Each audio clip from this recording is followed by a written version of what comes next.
ये सदगुरु मार्ग के चरण में हमारी प्रार्थना है। और सच्चे दरबार की जय। आज होली का दिन है। कल था होलिका दहन। कल होली जलाई गई थी।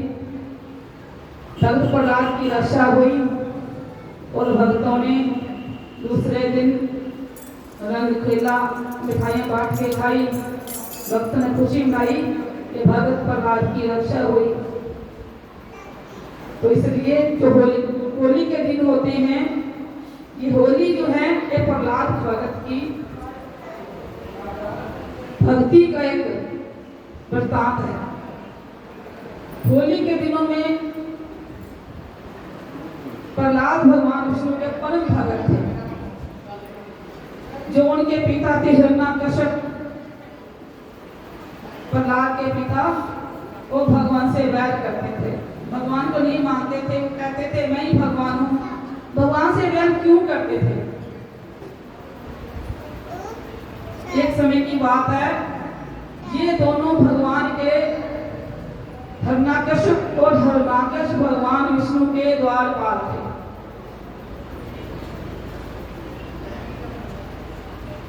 तो एक बार ऋषि भगवान के दरबार में भगवान के दर्शन करने के लिए आए।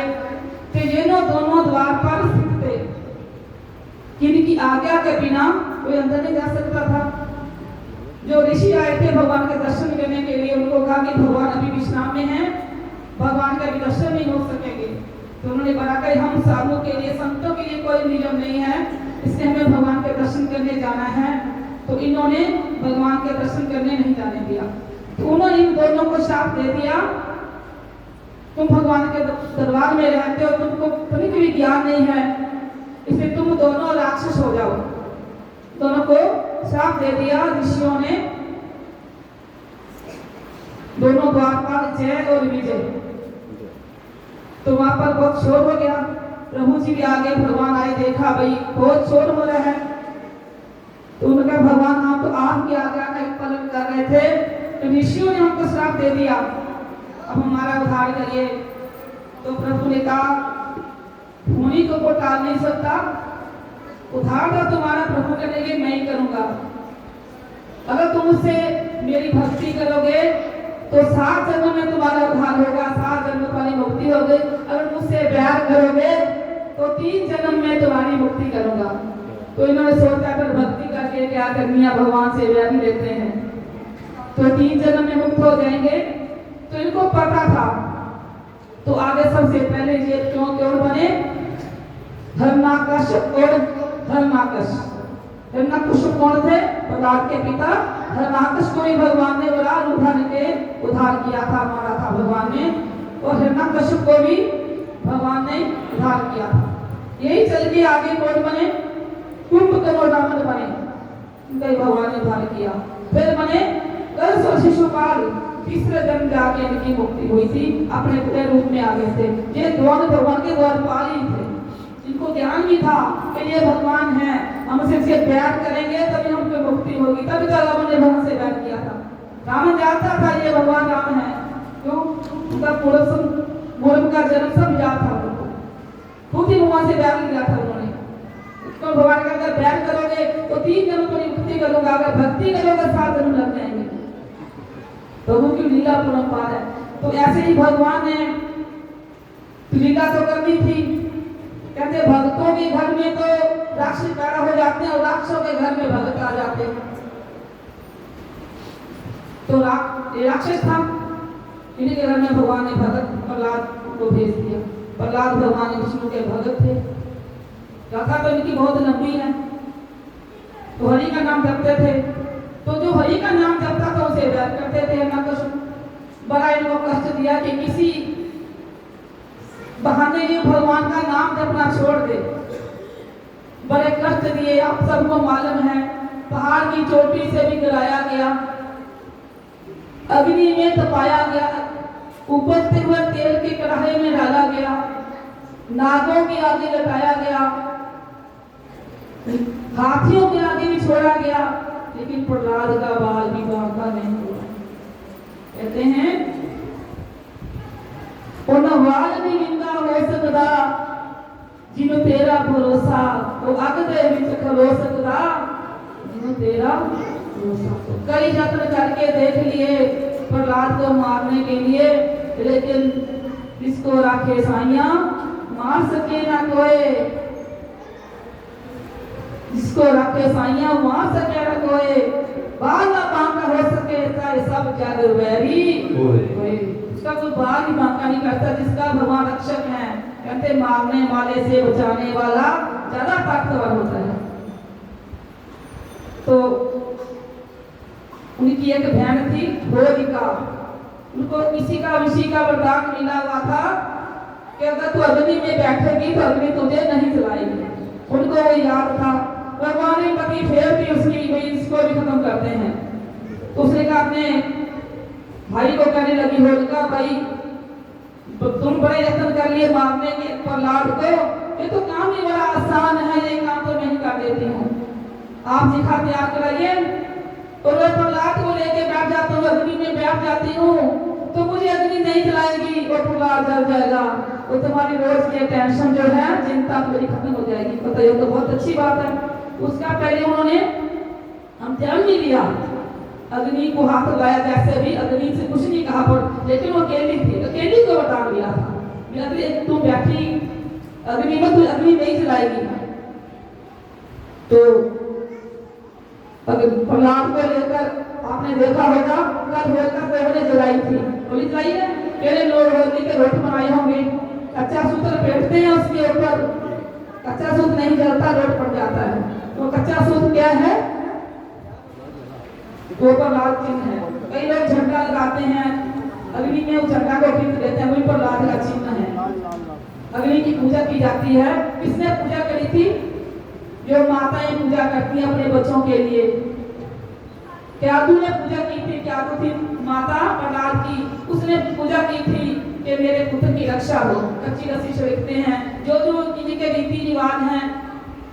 होली का पूजन भी होता है, अग्नि जो जलाई तो उसका पूजन करते हैं, तो होलिका जलाई जाती है, उनके परिक्रमा करते हैं कुछ लोग, जैसे जैसे सबके रीति रिवाज है वो सेट करते हैं वैसे। तो जब प्रहलाद ने तो भगवान का नाम सिद्धि कर रहे थे, उनको तो बाल बांका नहीं हुआ था। जो होलिका थी, जैसे आग लगाई गई तो होलिका बड़ी खुश थी कि वो तो जलूंगी नहीं, जैसे अग्नि की लपटें जली, चिल्लाने लगी होलिका, हाय मर गई प्रभु, मैं अनर्थ हो गया। प्रहलाद का बाल बांका नहीं हुआ, गोदी में बैठे थे होलिका की, और होलिका जलकर राख हो गई। ये है भगवान, ये है होलिका का मतलब, जो कल होलिका दाई थी। जैसे होलिका जल गई, भक्त प्रहलाद की रक्षा हुई। जो भगवान के भक्त थे उन्होंने दूसरे दिन मिठाइयां बांट कर खाई, एक दूसरे को रंग लगाया, तिलक लगाया, अगले से मिले और भक्तों ने खुशी मनाई। ये है होली का त्योहार का मतलब है कि होली यहाँ क्यों मनाई जाती है। एक समय की बात है, भीष्म पितामह सब तो जानते हो, जो गंगा पुत्र थे, देवव्रत कहते हैं, गंगा पुत्र, गंगा के पुत्र थे भीष्म पितामह। वो बैठे थे, संत थे, संतों को क्या रंग लगाए कोई ना लगाए, तो गुरुमुख के नाम में सदैव लगे रहते हैं। तो द्रौपदी थी और देवियां थी, तो चले गुरुदेव को आज पितामह जी को रंग लगा कर आती है, सब रंग लेकर चली गई होली के दिन पितामह को रंग लगाने के लिए। पितामह कहने लगे, भाई मुझे वो रंग लगाए जो सती हो, मुझे वो रंग लगाएगी जो सती होगी। सब पीछे हट गई, सोचने लगी अगर सती ने, पितामह ही बड़े ताकतवर हैं, सती कौन है? सती तो कोई भी नहीं हमने, सब पीछे हो गई। तो उसने सोचा ये तो हमारी सबकी नाक कट गई, कोई भी सती नहीं हमने से। द्रौपदी कह रही मैं रंग लगाऊंगी पितामह आपको। द्रौपदी आगे बढ़ी पितामह को रंग लगाने के लिए। पितामह कहे तुम सती हो? द्रौपदी कि हाँ पितामह मैं सती हूँ। कैसे? तो मेरे तो 5 पति हैं, तुम कैसे सती हो? क्योंकि तो द्रौपदी ने बहुत अच्छी बात कही पितामह को, हे पितामह 5 तो सबके हैं पति, 5 तो सबके अंदर हैं, 5 पति सबके हैं। द्रौपदी ने इतना बड़ा ज्ञान दिया कि पितामह पति 5 तो सबके अंदर हैं। कैसे द्रौपदी? काम क्रोध लोभ और अहंकार ये सबके भीतर है। उसने ज्ञान दिया। जब द्रौपदी को इतना ज्ञान था, द्रौपदी वाकई ही 5 पतियों की पत्नी होते भी द्रौपदी ही सती ही थी, सती थी लोग। हाँ द्रौपदी, अब तुम रंग लगा सकती हो मेरे को, तो तुम इतनी बड़ी बात कही मुझे, ये 5 तो सबके भीतर हैं, जाओ। तो द्रौपदी ने पितामह को रंग लगाया। फिर हम बड़े खुशी का दिन है, सभी रंग लगाते हैं, लगाया, सबने रंग लगाया, मैं सबको लगाया, आपने भी लगाया। लेकिन हमारे चित्त को भी रंगना है, हमने तन मन नहीं रंगना, ये चित्त को भी रंगना है। तो कथा तो इतनी व्यापक है, आप इसी पे अमल कर लोगे तो बहुत कुछ है कि होली में हमें टीका भी लगाना है और अपने मन को भी रंगना है। आओ चित्त अपने रंग लो, गंदी वाली अपने रंग लो कि होली दा त्योहार आ गया, गंदी वाली तो आज इतने। तो इसलिए होली की आपको शुभकामनाएं, सारी संगत को बहुत शुभकामनाएं। गौर माता के घर में ऐसे खुशियां लगाए, सबके घरों में रंग बरसते रहे, सबके घरों में गौर माता की कृपा से खुशहाली रहे, हरियाली रहे, यही हमारी प्रार्थना है गुरुनाथ जी के चरणों में। तो बंटी जी गौर माता जी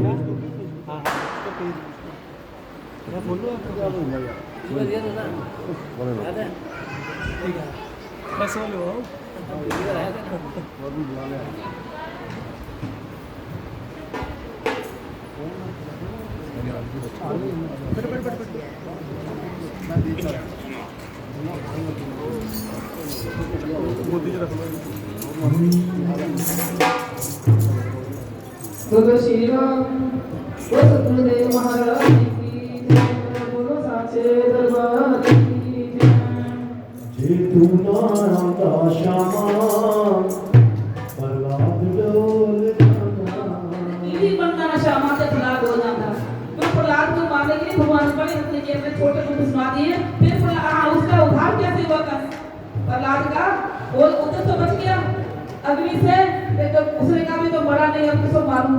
तो उसने एक लाल थंब गर्म कराया, थंबा गर्म कराया, कहता मैं देखता हूँ कि बच्चा तेरे इसमें तेरा नाम है। कहाँ पिताजी? इसमें मेरा नाम तो तेरे में नहीं है, मेरे में सब में नाम है। अच्छा बच्चा, इसे